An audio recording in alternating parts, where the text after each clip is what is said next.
Opemsuo radio Opemsuo TV ahwefo ne yetifo enne eye osana bosume ne de toso dunso menhia kotokofiem aha eye bia yewura Krobo ya sante kotokohene tenase mansemu a ekoso wona santeman mu ohwe ne nananom ka ema asumdwe eba enne yewura tenase ne eye Kumase Traditional Council enseme wo ho a yewura behwe aka no wasiesie se de mfiedu no ensu ne kotokohene ode na botre ahwe nsemu ekoso wa santeman mu ede ye atoye eno ewo nsem na Opemsuo radio Opemsuo TV ya ma hwefo ne yetifo ensu ehu tene obepiem menhia kotokofiem nsemu a ewo yewura behwe aka siesie de dikan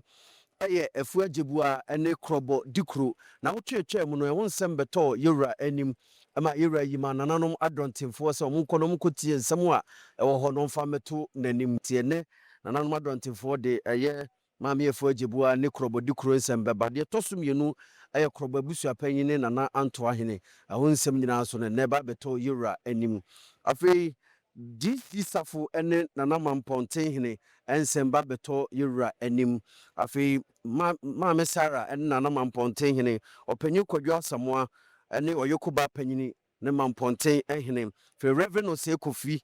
Osajiman omune oyokuba panyini ne mamponten hene so nsem eba beto yewura anim afei na wochiatwa mu no kotokoy na dama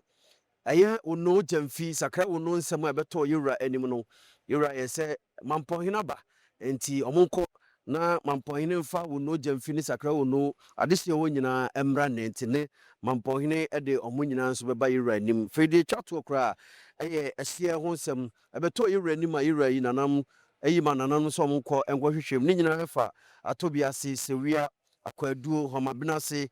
ene saman ene committee report committee ni beba yewura anim na ehun nsem nyina ye de ato yewura anim ti wobepiem menhia kotokofie mu a Opemsuo radio Opemsuo TV ene yewura tenase nsem a ebeto no ye de nyina ebesom yetifo